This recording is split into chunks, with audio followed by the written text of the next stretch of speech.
শ্রী শ্রী ঠাকুর রামকৃষ্ণ পরমহংসদেব মা শারদাকে পুজো করেছিলেন মূলত আধ্যাত্মিক ও প্রতীকী কারণে। তিনি সকল নারীকেই মা রূপে দেখতেন।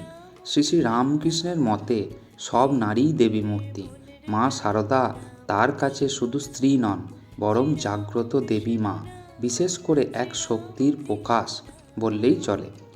1872 সালে দক্ষিণেশ্বরে তিনি মা শারদাকে ষোড়শী রূপে পুজো করেন। শাক্ত মতে ষোড়শী হল দেবী কালীর এক কিশোরী রূপ এবং পরিপূর্ণ এক শক্তির প্রতীক। রামকৃষ্ণ তার সাধনার মধ্যে দেখাতে চেয়েছিলেন যে কামনা নয় ভক্তি, ভোগ নয় ত্যাগ, স্ত্রী নয় দেবী, এইভাবেই নারীকে দেখা উচিত।